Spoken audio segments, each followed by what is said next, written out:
at that time, Bo Mac looked at me. He was like, Chet, he was like, what's it feel like to be a part of the greatest team in boxing, period. He was like, when Bud's done, they're going to look at Bud as the Michael Jordan of boxing. But there's only one Terence Crawford, man. Only one. Okay. Okay.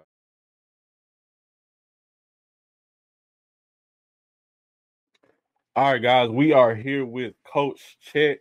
Man, Coach Chet, what's going on? Not a whole lot. You got it.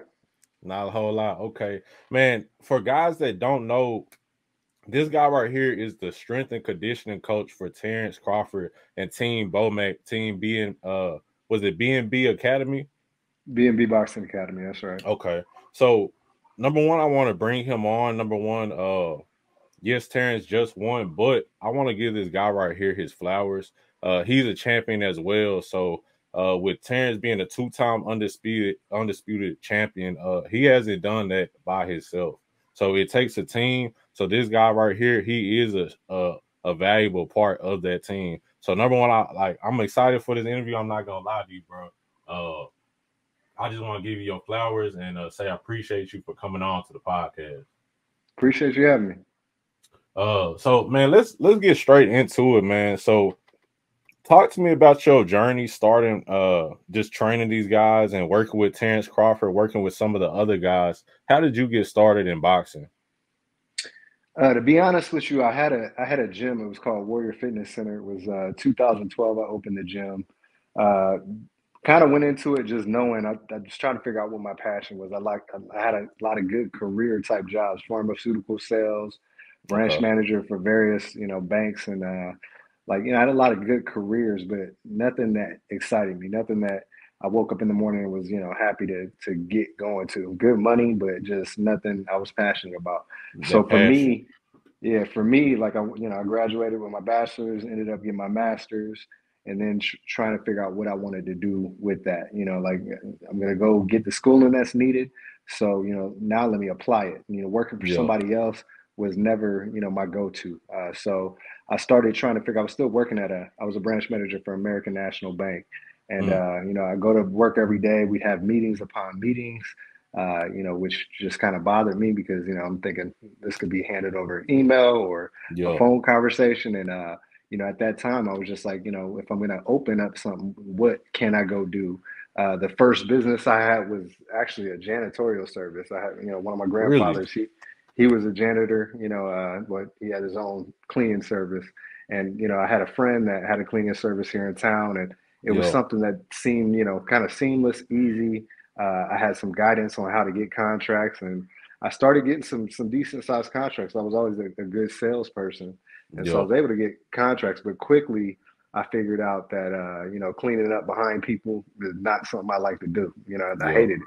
So like it was working for myself. I was in that endeavor, but at the same time, it wasn't really like what I was geared towards. So in high school, I was an athlete, and from high school on through college, working out and going to the gym every single day was something that never left me, and at that time, like I said, I was working at a bank, and, I was starting to tell people, hey, I'm thinking about opening a gym. Everybody looked at me like I was crazy, you ain't never even worked for a gym. You ain't never been a personal trainer, but I had people that were following me to the gym that wanted to work out with me.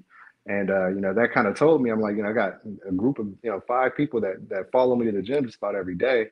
I could probably get paid for it.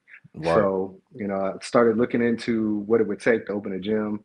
I didn't have any guidance on, a lot of the local global gyms, like I'm not sitting down talking with the owners, getting information from.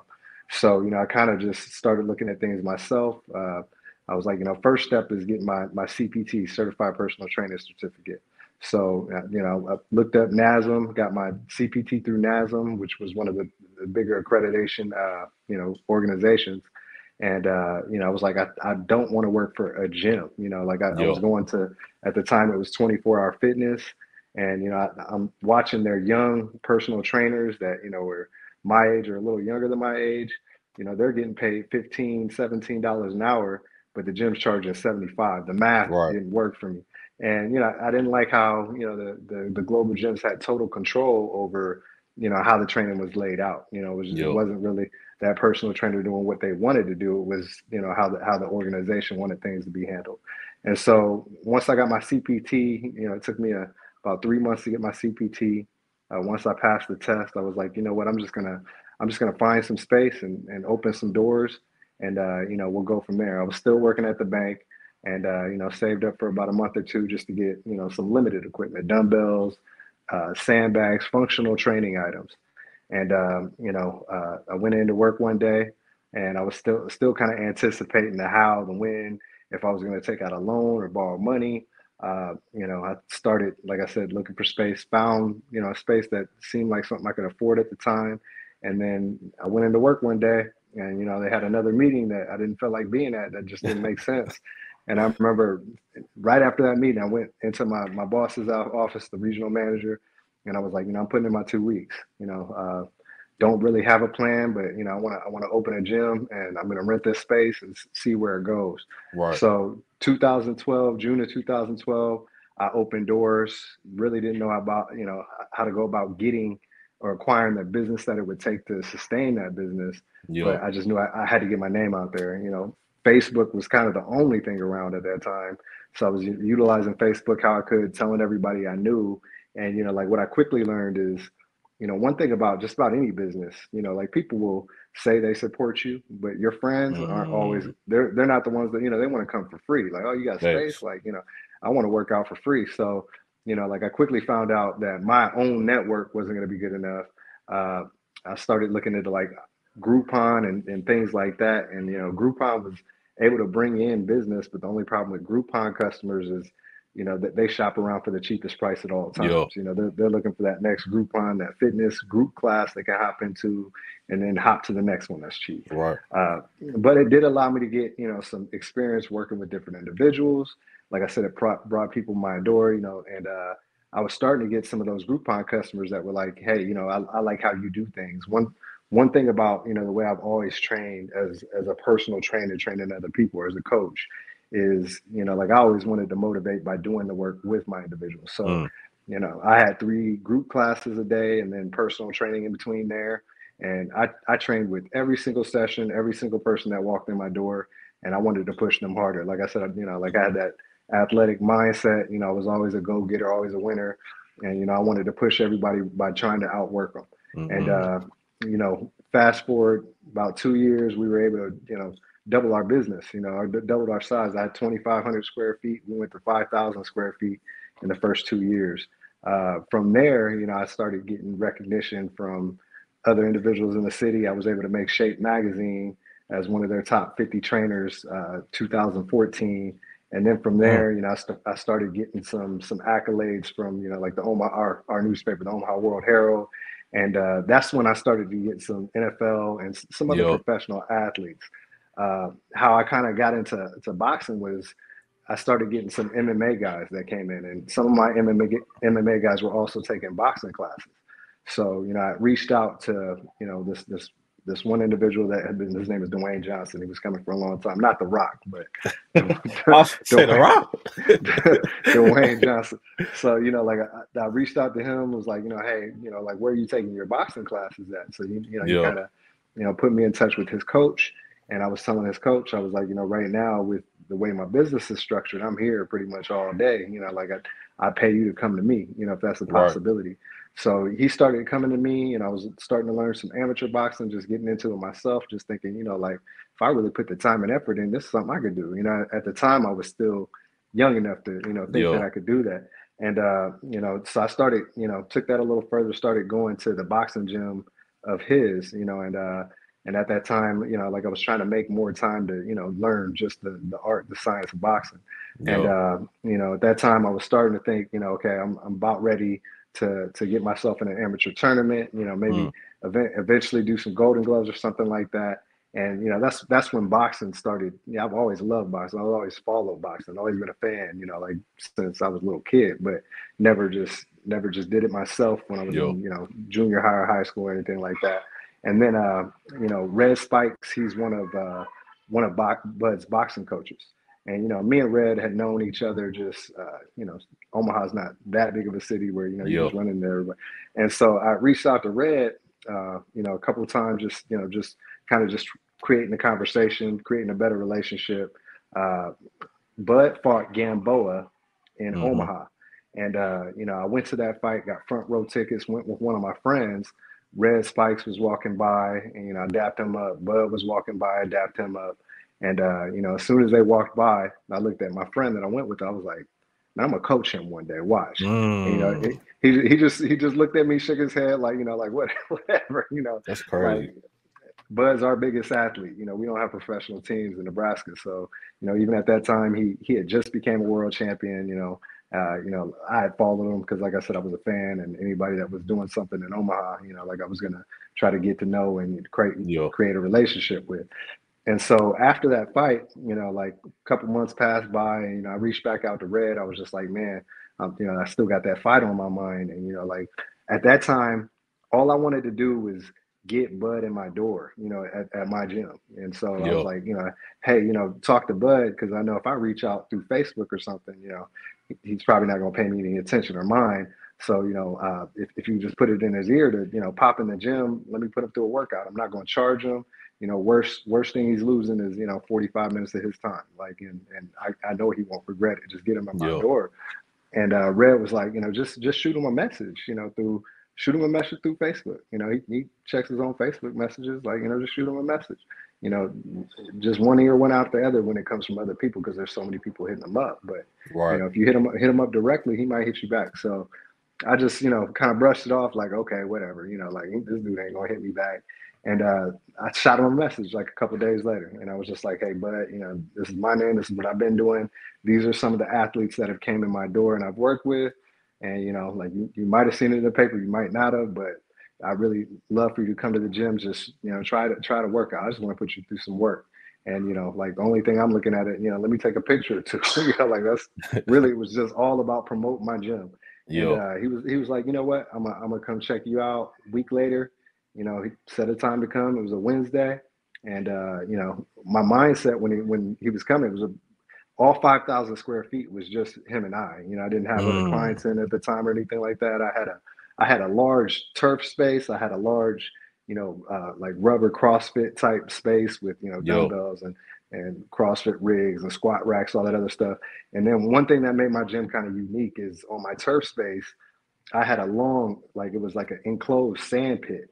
It Mm. was the size, it was the length of the gym, and it was nothing like any other gym in town had, where athletes could train, do agility work and speed work in a sand pit. So like I had something unique, at my gym going on. And when he came in the door, like I said, my mindset was just like, this is a world class athlete, and like as much as I train, I'm gonna out train this dude. Like that's Yeah. that's my whole goal is everything I have him do. I want to do at a higher level. Just because I want to see where I'm at too. And so he came, I pushed him. We had a great workout. After the workout, he was like, man, I'm tired. He was like, it's like that was a good workout. He was like, you know what? I want to come back on Friday.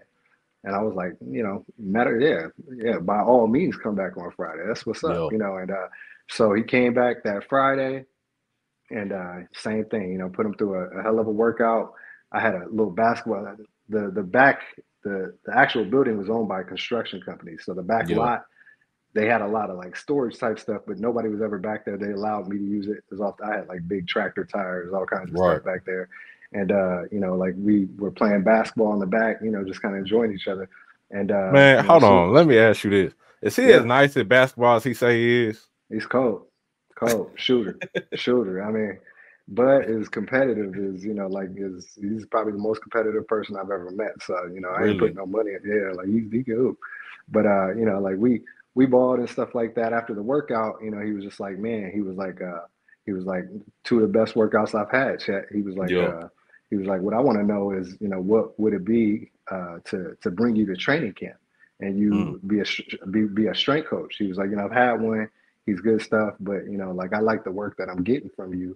And I want you to be a part of the team. So what would it be like to be bring you to training camp? And I was like, at the time, like I've never went to a training camp, spent 6 weeks, 8 weeks, you know, uh, Right.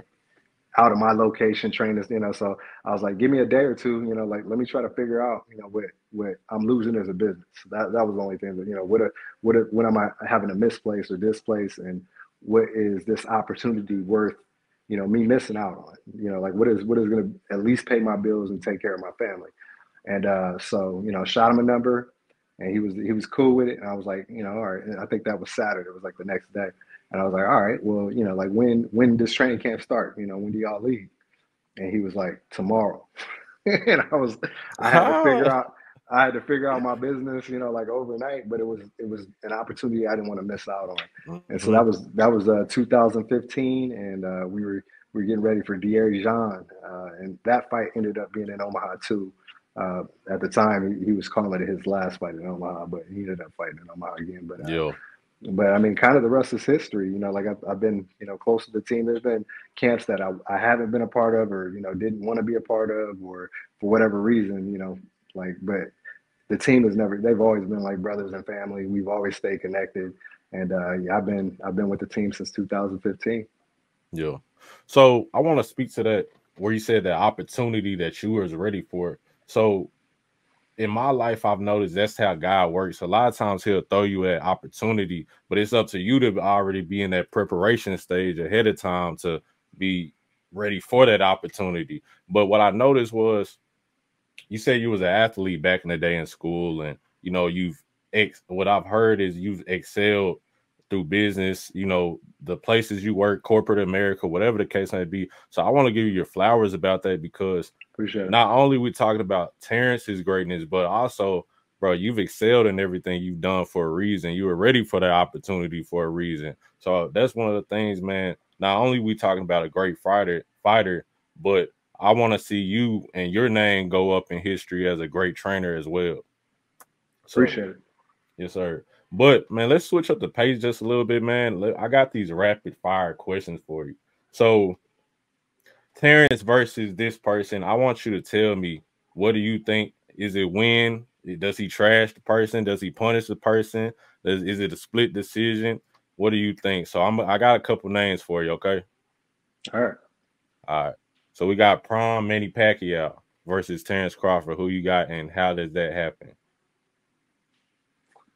Uh, Crawford, late round, eighth, ninth round knockout.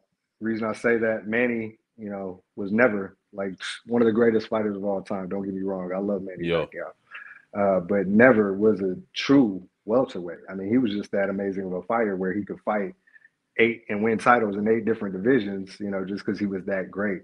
But yo, much smaller guy. Manny's what 5'6", 5'7". mm, Uh, he has to gain weight. It takes a lot for him to make welterweight, because walking around, he's about a welterweight walking around. So yo, you're talking about getting in shape and getting your endurance up and losing weight in the process. He's got to do everything he can to stay weight. Where Bud's almost my height, 5'8.5" or so, and he's just naturally, he walks around 170, like mm, fighting at 147. And power wise, I think Bud's got more power than Manny, and Manny's got that, he's Filipino, but he's got a Mexican style of boxing where he's ready to get in there and bang. yo, And I just think Bud's, his IQ is where it needs. He's a counter puncher like crazy.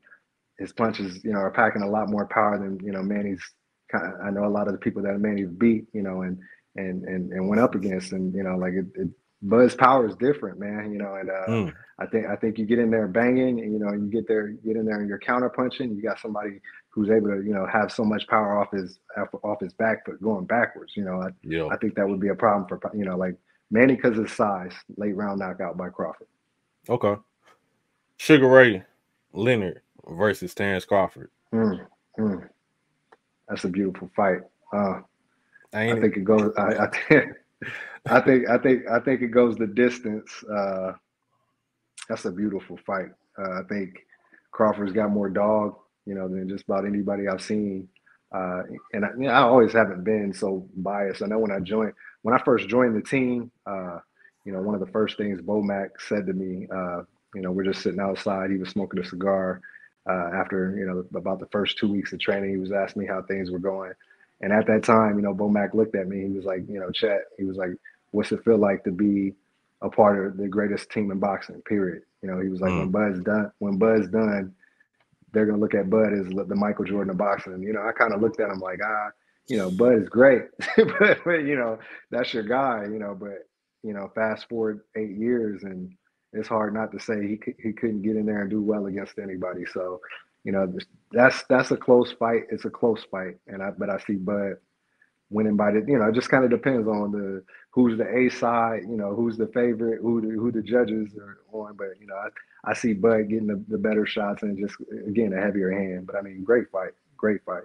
Man, that'll be a crazy fight to see. I ain't Yeah. gonna both firepower, both nasty. Right. Right. Yeah, I ain't gonna lie to you. I'm a Dallas boy.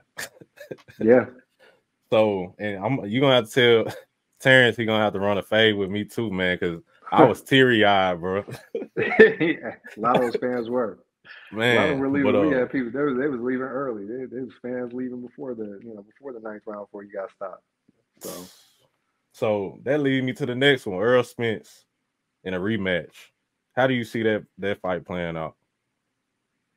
They can fight at 154. It's going to be the same result. It's, especially, they can't linger on that fight if he truly wants the rematch and they got to pull it. And I just don't think you can learn or pick up enough skill in 6 months, 12 months to overcome the obstacles he has with Bud. So I see it being exactly the same, if not a little earlier. Terence Crawford versus Jamel Charlo.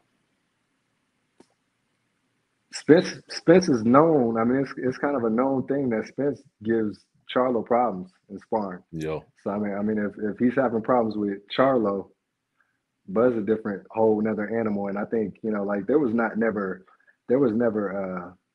like bad ill will towards Spence. Spence has never came off super obviously they've had their little run-ins. You're gonna talk stuff. Somebody say he's gonna knock you out or stop you. You gonna talk back and forth. But Spence was never super disrespectful. Which Charlo, Bud, he has a firm dislike of that guy. So what I mean, like getting on Bud's bad, wrong, mad side. Like it's not. I don't think it go well for Charlo. I don't think it goes. I think a mid-round, 6th, 7th round stop. So let me ask you this. So in that Errol Spence fight, we have some people that say that Bud eased up on Errol like the 4th round. Me personally, I ain't gonna lie to you. You look in Terence Crawford's eyes, bro, and it's a mean killer in there. I honestly think that he was looking to punish Errol more than anything for everything that that they've blackballed him a bit, that they've held him out so long. Maybe he wasn't seeing Errol in there. Maybe he was seeing everything over the past 4 or 5 years that was said. Do you agree with that? Do you think he was more so maybe hitting the brakes a little? He wanted to prove a point. I mean, it was. I'm not saying he could have stopped. Like he stopped him when he stopped him, but at the same time, it was almost a get that ass up.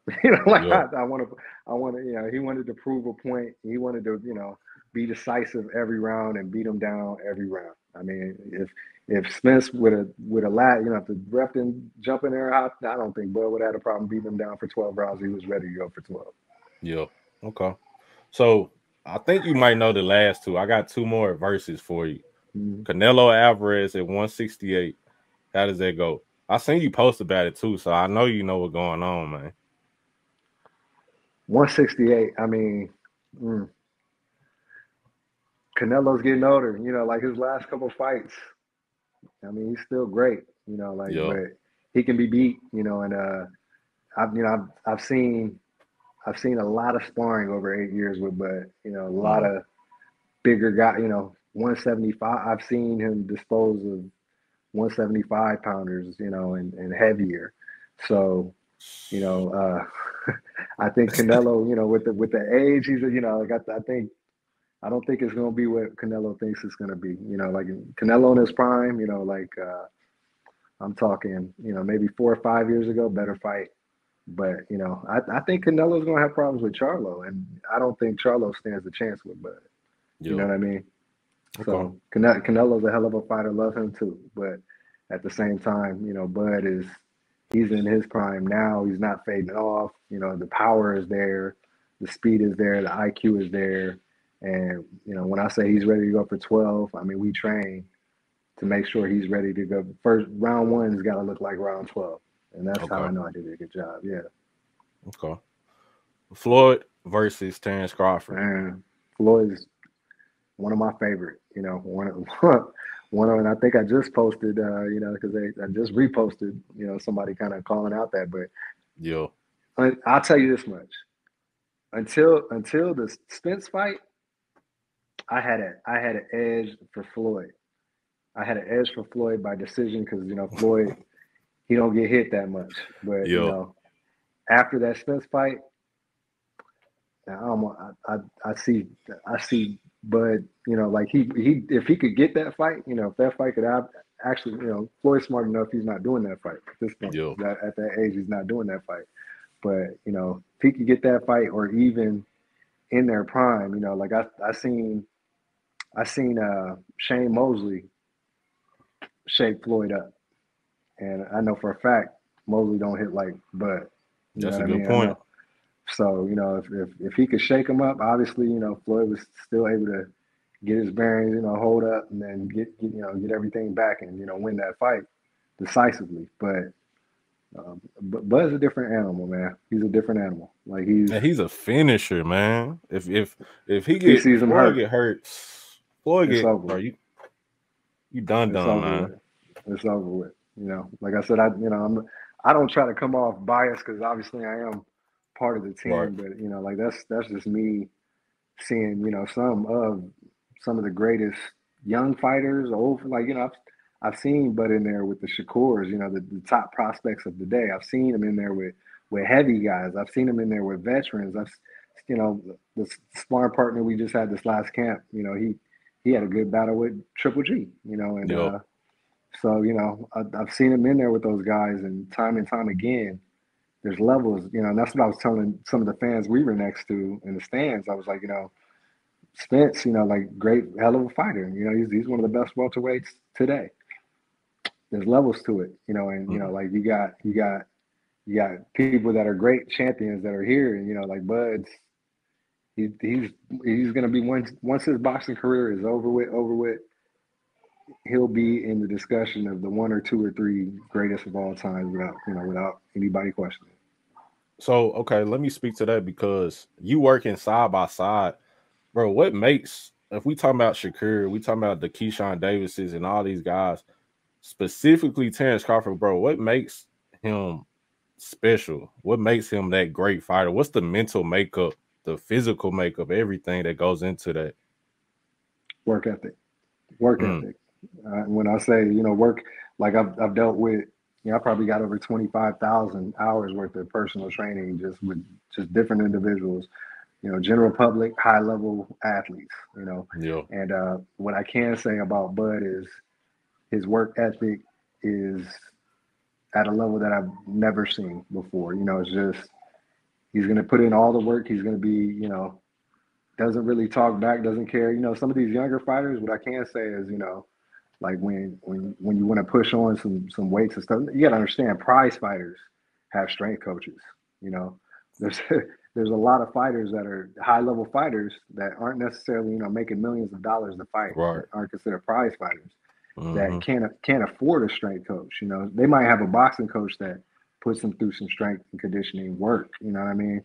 But when it comes to weights and stuff, you know, like Floyd didn't have a strength coach to what he fought Pacquiao, Yeah, took Pacquiao's coach.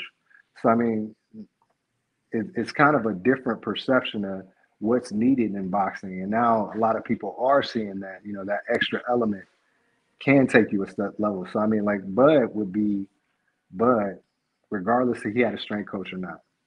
You know, but the thing that takes someone you know some levels above is he's extremely coachable.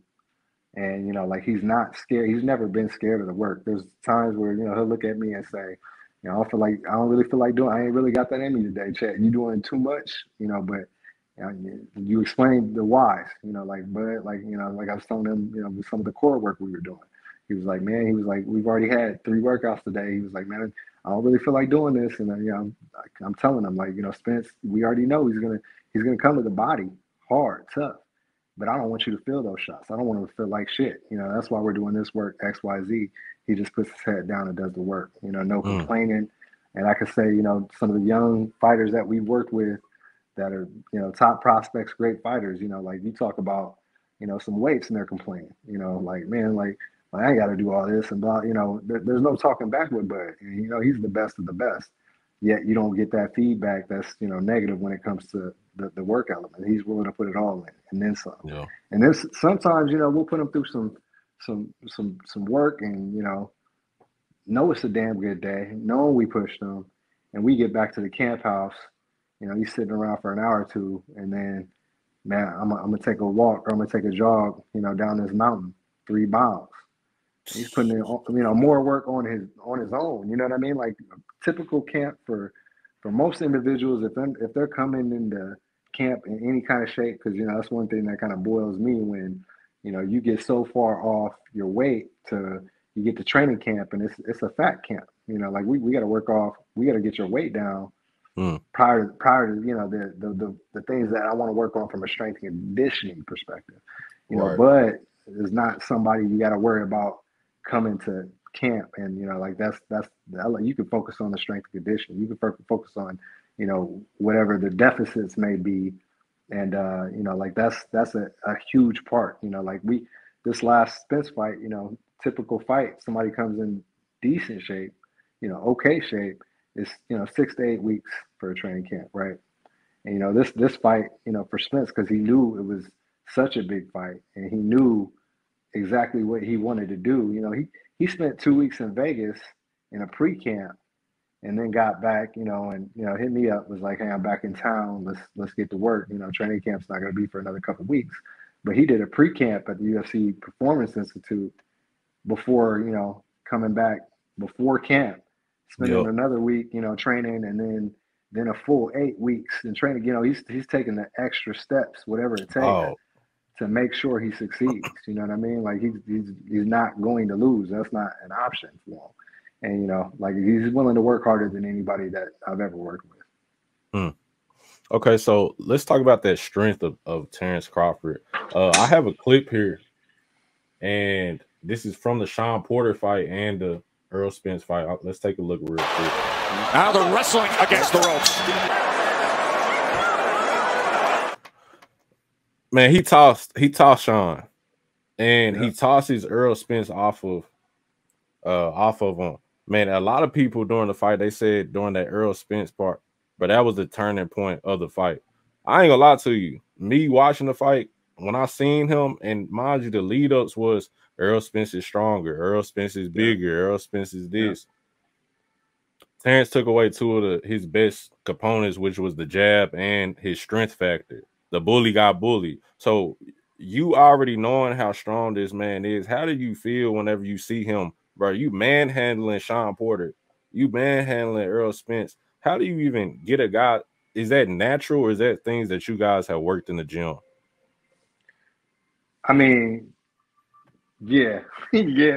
Like he's the like deceptive. Like I think my first camp, like mind you, like I got into I broke my spinal cord. I lost a bunch of weight and stuff like that. Prior to that, like I did competitive, body, but I did men's physique shows and, was going to the Arnold Classic and, ripped up and fantastic and strong as hell, squat 650 and, like whatever, I was one of the strongest people I knew. And I remember my first camp with Bud, the D'Urgent camp, we're downstairs wrestling around and, he could wrestle. His kids wrestle, something he's always been in tune to. I'm not a wrestler, but I knew I was strong and I knew I was just naturally, I'm 190, he's 160 something at the time, and I'm just thinking we could wrestle around. I'm a man, like you still shorter than me, smaller than me. I'm gonna do what I want. And I remember, like we're wrestling around in the basement and he scoops me up off the ground.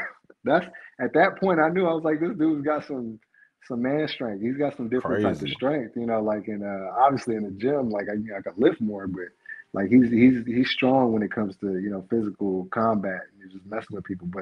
But ideally, like I know the level that I can push him at. Like what I do with him is not the same thing I could do with a Keyshawn Davis or what I can do with Amir Khan, or like some of these other guys we've worked with, like I know I can push him and he can handle a lot more, and I know where his capacity is, and that element of always being better every single camp.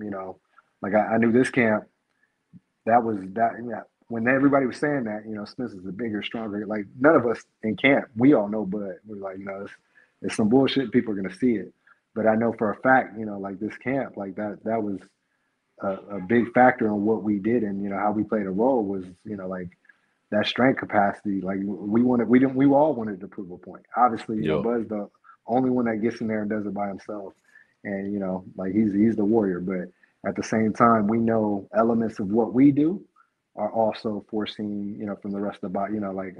Obviously, from what I was able to do with Bud is opening up other opportunities to other teams and other fighters that want a part of it. So there was a point we all wanted to prove, and strength was definitely a priority. This camp was just making sure, we're going harder and heavier than we've ever gone, and we're doing it smart at the same time. Obviously, anytime you're training somebody in any level, preventing injury is huge. But I mean, listening to your athlete, there were days that, certain things were hurting, we might spend more time on stretching and mobility, you listen to your athletes and you go from there. But yeah, that was something we definitely worked on, but we knew that, even though that was kind of what everybody was thinking and saying, that it wasn't going to be the case. Yeah. So you talked about Terrence being a warrior, and your near fatal car accident. Well, Errol Spence also had one. So talk to me about having that mental makeup to get through that, and then what do you think about Errol Spence's car wreck as well? I mean, yeah, I've seen the car wreck. It was horrific, and I think he's a warrior for wanting to get right back to it. And I mean, I know for me, doctor, I was working for, I was director of business development for a medical clinic, and the doctor had put me on Ambien sleeping pill because I've been having trouble sleeping. And the second time I took the pill, 2-3 days later, I had plenty of, I took the pill at 7:30, 8 o'clock with plans to go straight to sleep, laid down, and then 2-3 days later I woke up in a hospital with a doctor telling me, hey, you've been in a horrific car accident, and you probably would never walk again. And I know, right, I don't even remember getting in the car, I slept walk. I don't remember getting in the car, anything like that. But I know, from that moment when I had this doctor, and mind you, at that time, I was paralyzed from the waist down. I couldn't feel nothing. I couldn't even sit up in bed, or anything like that. But that doctor, just telling me, you're never going to walk again. I was just thinking you want some bullshit and you don't know what you're talking about. You don't know who I am. And so, I think Spence had to have a lot of that same element where, you tell me you're going to do, I can't do something, I'm going to show you that I will. If you put your mind to anything, I'm a firm believer in, put your mind to it, then, only God's going to stop you. And I think Spence has to have a lot of that same mentality to, get back to it and fight at the level he's fighting at. Because, a lot of people, he probably, before that fight, had enough, still made more money than a lot of people make in their lifetime, so he could have called it quits, wrapped it up, wanted to spend time with his family. But no, I mean, he knew, he probably felt like he's not him if he's not in the ring. One of my first things that went through my mind, when I had my accident was, damn, I'll probably never go, see a gym again. That's what I know what my passion is, but I'll probably never see a gym again. And, my thought process was no, I'm not going to start thinking that way until I take my last breath. I'm going to fight trying, and I think that's what Spence was boxing was his whole life. You got people that been boxing since, 7, 8 years old, they don't know anything else. So I don't think he would have felt like, he was himself if he was doing anything else. So he did everything he could to get back in the ring and, fight at a high level, and, I respect him for it.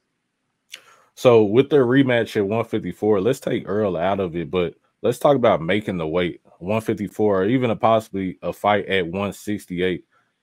It's going to be your task to get Terrence ready for, you know, whether it's the blows of a bigger fighter or whatever, for his body to take that extra weight on? How do you see that going? And unbiasedly, is that something that you know, would advise doing, or is it, hey, we just gonna rock with you till the wheels fall off? It's an easier weight cut. You know, obviously it's, you know, what, 3 divisions up, so you know it's quite a significant increase in weight. But you know, Canelo was a welterweight. You know, the height wise, you know, it's not. I think they might be damn near the same height. You know Yeah. what I mean? So like, you know, height wise, you know, reach wise, Bud's got longer reach. You know, so it's all about, for me, you know, like going in as a strength coach, it's making sure, you know, his power. You know, I don't think Canelo's got a lot more power. You know, he's heavier. I don't think he's got a lot more power than Bud. You know, they're probably fairly comparable. But you Mm. know, my goal is, you know, okay, we gotta up the strength without, you know, sacrificing speed. You know what I mean? I know IQ and his timing. You know, like that's a lot of Bud's speed comes from his timing. You know, like he studies. You know, probably like I'm telling you, when all we do at training camp is watch boxing. You know, we done seen every fight they done fought, you know, 15, 20 times before we get in the ring. He knows exactly how he's going to beat him. You know, not Yeah. it's not a, you know, like first couple rounds try to fill him out. Yeah, you know, there's some of that, but you know, like he studies. He'll be on the treadmill, you know, working out, and Mm. you know, instead of listening to music, he's got YouTube watching his opponent, watching, you know, every mistake they make, and you know, kind of knowing how he's gonna alter and, you know, counter that mistake. And I mean, that's, he gets in there and executes. A lot of people can study up on something, you know, and think they're gonna get in there and do something, but he actually follows through and executes. So Yeah. I mean, I think you know, if Bud is confident and, you know, says, you know, I can beat him at 168, I put my money on Bud. Hey, I ain't betting against him no more. I ain't gonna lie to you. He had me over here hurt, man. So 154, man, but that'd be something great to see, bro. That'd Oh, yeah, be 154. 154. Even if he takes the fight at 168, bro, we talking about something that's never been done. Maybe a Roberto Duran or something like that, but bro, he definitely, bro. I seen that interview where he was talking to Joe Rogan, and he was saying, "Man, what can they say? If I beat Charlo, what can they say? If I go up to 168, can they say?" So, man, I love three to see time it, bro. three three time under, you know, like legacies are on the line, like, you know, like I think that was kind of a bigger element, at least if it were me, you know, for the Yeah. Spence fight. You know, like he had more to gain than Spence. You know, Spence Mm-hmm. could become undisputed, which is, you know, it doesn't happen a lot. You know, like it's been Right. happening this last year and a half, and you know, I know when Bud beat Ndongo and, you know, got his first undisputed, he was one of 7 fighters to ever do it. You know, Yep. Clarissa Shields from the females hadn't done it. You know, like that hadn't been done. So being one of 7 fighters to ever do it, you know, that was already, you know, a pinnacle. You know, but Mm. at the same time, you know, like it's happened, you know, a little bit more often. Yep. Uh, but to do it 2 times, obviously, never been done as a man. You know, if he could do it 3 times, then I don't know that if that'll ever happen. You know, obviously, you start vacating belts. All these different promotional companies got different contenders Right. in different positions. Like, you know, one person's got 1 belt, and then you got four people who got 4 different belts. And you know, these promotional companies don't play together so easily. You don't have people that are at Floyd and Terrence levels that can promote themselves, or, you know, form their own promotional companies. So I think, you know, like for that fight, you know, with Canelo, like he knows in his mind that he's got the chance to do something in boxing that may never ever be duplicated again. So, you know, same type of thing. You know, there's, like I said, Spence doing it, it meant a lot to Spence. Yeah. But to become 2-time undisputed, be the first, it meant more to Bud. You know, so he knows at this time, any fight he takes is, you know, obviously it's going to be mega fights. It's about the money, but it's about a legacy even more than Yeah. that. And like I said, because he's got more to gain, you know, and nothing to lose. You know, he goes and fights and loses Canelo. You know, like goes up, say he fights him at 168, jumps 3 weight classes. not everybody's gonna look at Buddy like, oh, he's a bum. Like, no, like, he jumped 3 weight classes to go fight this man. That's what great fighters do. That's what great fighters do. They fight anybody, anytime, anywhere. And that's what people are gonna get out of it. But he goes in there and wins and does something that, his name's already cemented. He could retire today. And like I say, he's one of the greatest boxers of all time. But you got a chance to do something nobody's ever done. I don't think he lets that go. Like I said, he's the competitiveness in him, the non-willingness. It doesn't matter if we were playing chess, ping pong, who can get to the edge of the street. Like, it doesn't matter what we do with Bud. Like, he's gonna find a way to win, whatever it takes. And I see that being the case if a fight like that could ever materialize with a Canelo. It's just, I got time, like that's the only thing he's fighting for at this time. Like, right. Does the fight make sense? Like, does it make sense? And if it can establish my legacy a little further, then I'm gonna go do it. Man, 3-time undisputed. The check gonna be crazy. Oh yeah. And once bro, it makes sense already. So, and I'm gonna speak to that real quick. You know how a lot of times they say Kobe Bryant, Michael Jordan, these guys are crazy competitive, and you gotta be crazy to even mention saying, I'm gonna go up to 168, I'm gonna challenge this guy. You're living and breathing history right now, man. I don't know if you realize that or not, but when they mention Terence Crawford, they're gonna talk about the competitive nature of him and compare it to Kobe Bryant or Michael Jordan. And I know those figures that sometimes we seem like they're myths, but what is it to you looking at this dude and saying, going back to that conversation you had with Bomac, you're part of a great team and you're a great trainer as well. What does that mean to you? I mean, it's history. I'll tell you, like Bud's last fight with David in Omaha, Adesanya, Adesanya, how you pronounce his name. But I wasn't a part of that fight. Had things going on. Had a job I took, and I had a 6-figure job. Like I'm a strength coach. I'm not a prize fighter. You know what I mean? So I got a family support and stuff like that. So that fight was a small fight. I didn't really feel like even Bud needed me per se. Like like this dude could go in there with no strength coach. He's gonna knock this dude out. But at the same time, like like I said, had a good another career type job that was paying well. Like paying my bills, taking care. And when he approached me with, hey, like I need you for this Spence fight. I was like, say less. When do we leave? Like there's no question in my mind. Obviously his biggest fights I've been a part. I was a part of the undisputed fight too, his first one.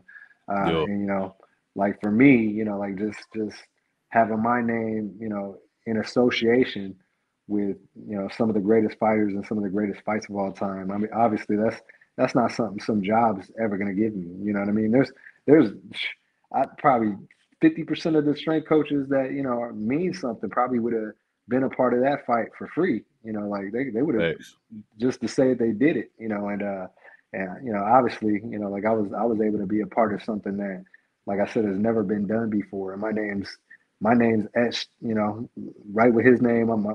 My pictures and my videos are, in the Showtime and PB. I'm all there with them. You can't say.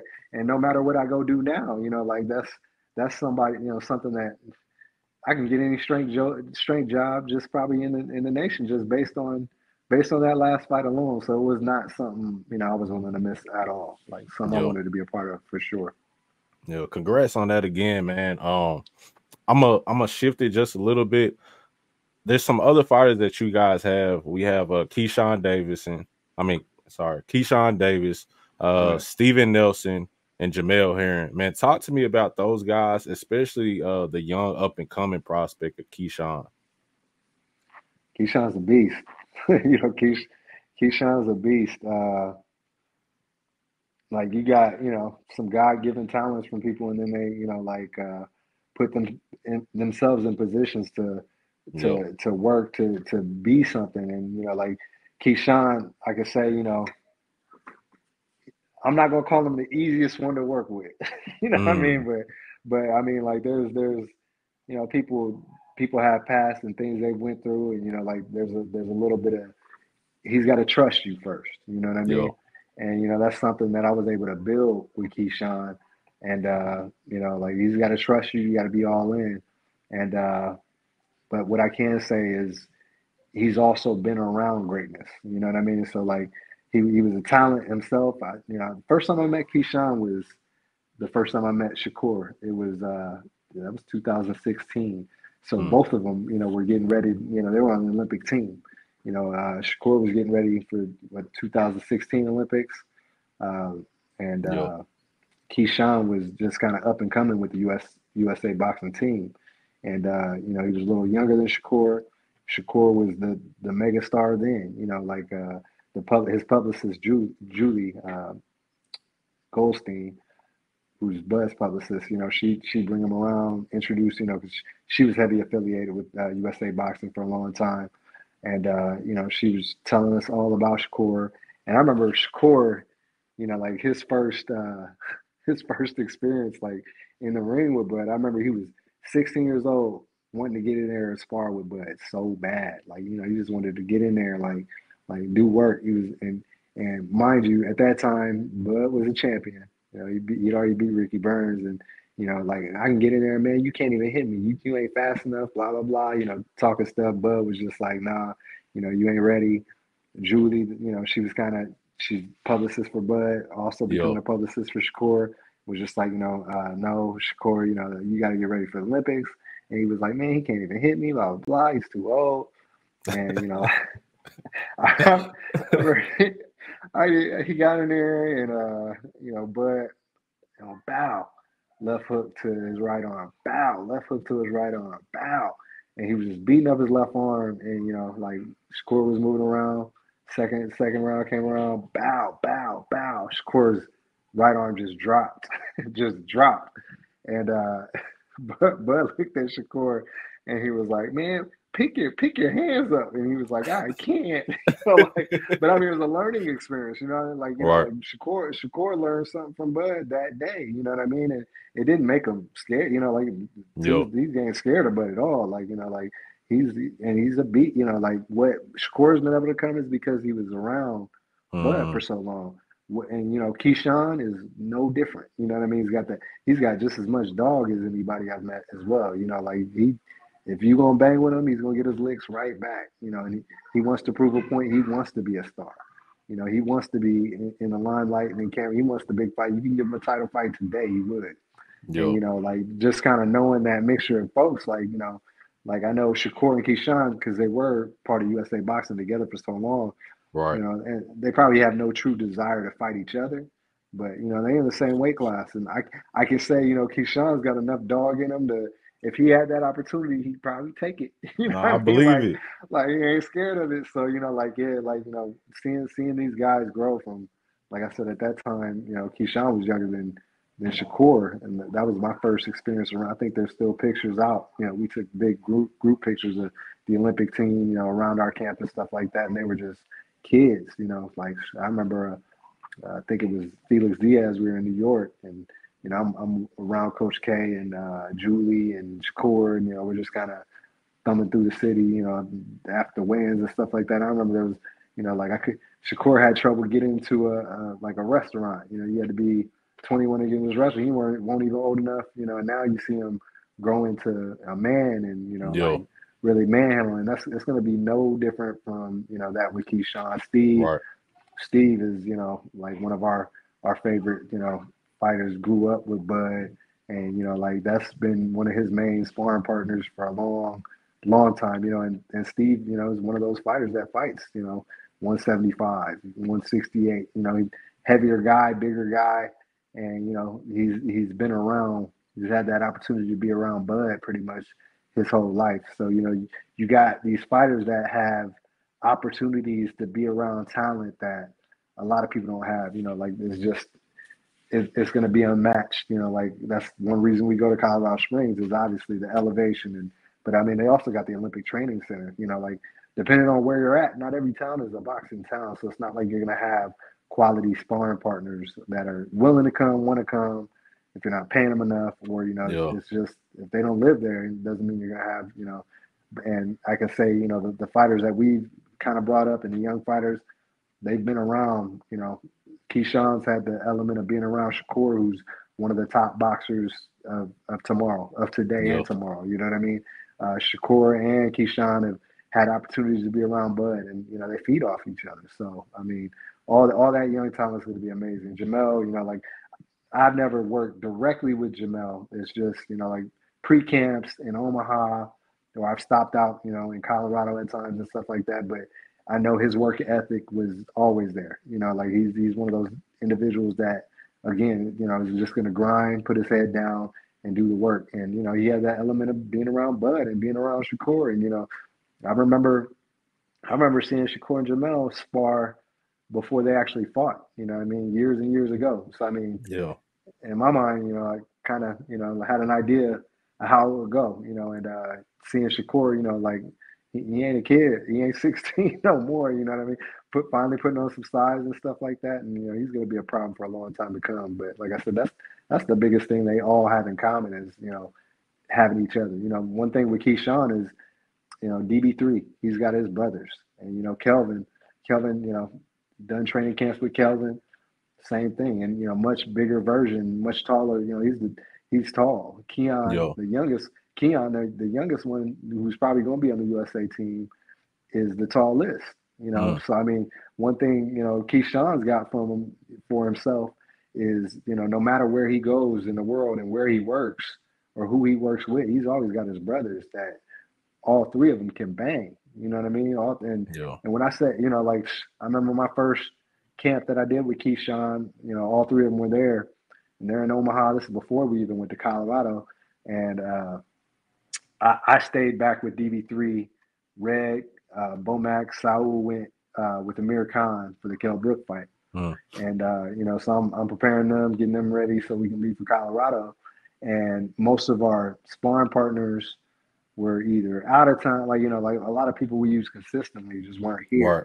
So I was having to have them spar against one another, and you would have not thought they were brothers. You know what I mean? The way they were banging with one another.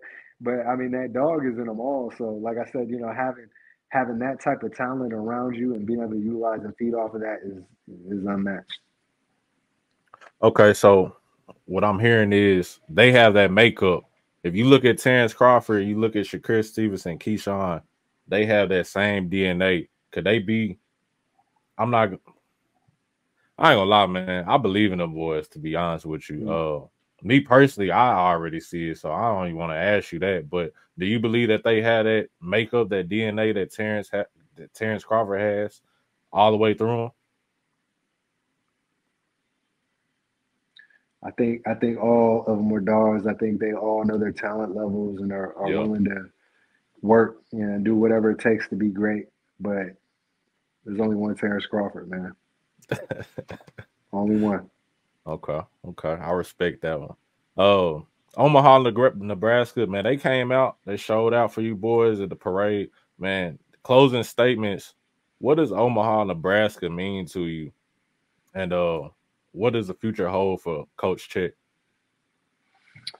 What's Omaha mean to me? I've been here since '89, so like in the '90s, it was all about the Huskers, and Husker football. That was all we had was Husker. But that was when they were good and winning national championships, and then they fell off, and for a long time, like Omaha, it's not what people think. It's super diverse town. There's a bunch of black people, as you would have saw in the parade. But now like Bud is the professional team, and I get to be a part of that, and I've got to be a part of that for a long time. So like now, even going around the city and stuff like that, like I get recognized, and it's kind of crazy, and like man, there's nothing like it, like really appreciate the opportunities that I've had because of Team Crawford, and like it really makes me proud of what we've been able to accomplish collectively, because like you said, it's a team effort. What I see for myself in the short term, I mean, I've got some pretty. I'm not going to put them out there just because I want them to be solid, but I've got some pretty big scale things that I've been working on. Some major. I might be, if all goes well, I might be part of two of the biggest fights of 2023 in this, like big fights, and then some other people, some legends that like some of the boxers I've looked up to prior, in the 90s when I was just, beginning to like boxing and stuff like that. Like some of these legends that I'm in discussion of, working with their teams and, like having long-term relationships with, like people that I never, watching them on pay-per-view back in the 90s. I never thought like, man, like not only will I be in the mix of and get to see, when we have events and we're at a fight and stuff like that, but I might be working with this dude, for the next 2 months. Like that's it's still crazy to me. Like, I've got a couple conversations next week that, that I'll put out there, once they're solid. But I mean now it's not just because, now I look at, like I said, I've done personal training for a long time. Like, as soon as I got back in town, there was a bunch of people, hey, you doing personal, they want a personal train, but now I'm at a level, like where like it's only the elite, the CEOs, and like these high profile. Like you could have a lot where you sell Ferraris, and you're gonna get Ferrari type clientele, right? Right. You put Hyundai Elantras on that same lot, and it kind of takes away from those. So like now that clientele that I'm looking at, I'm not just saying is like rich or wealthy, but it's gonna mean something to my resume. Next level, too. Yeah. And with that said, I've got a team that, like we've been, ever since I got back, we've been working on a bunch of different items together because, like I'm at that level with, just me as a person, not just as a coach, but, what I went through with my injury.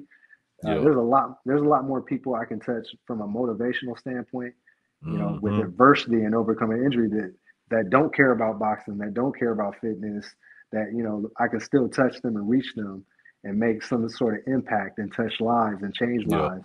So, like public speaking and my book and, like other things that I'm working on now, like ultimately should pay me more money than, like I'm probably getting training, like, so there's a lot in mind. There's a lot to do. And, I know I'm far from the pinnacle, like obviously this is an amazing stepping stone and I'm a part of boxing history, but there's a lot more things that, Coach Chet plans to do in the short term. Yeah. Well, Coach, man, number one, I appreciate you for just sharing this time with me. I know we went over just a little bit, but again, giving you your flowers because, man, you've overcome. You have an amazing story. Y'all make sure y'all go by his Instagram, check him out. What's your Instagram, Coach? Strength Condition Coach. So y'all check him out. I guarantee you, man, his name gonna go up there with the greats, the Larry Wade, the Eric Thomas when he starts his motivational speaking and all that. I guarantee you the Winky, right? All that. So appreciate you for your time, man, and tap in with me again, okay? I appreciate it. You got it, Josh. I appreciate it. Shoulders, chest. No, I heard you. I know what he said. I know exactly what he said. 2 exercises. It's supposed to be exercise. My sense says I meant exercise. All right.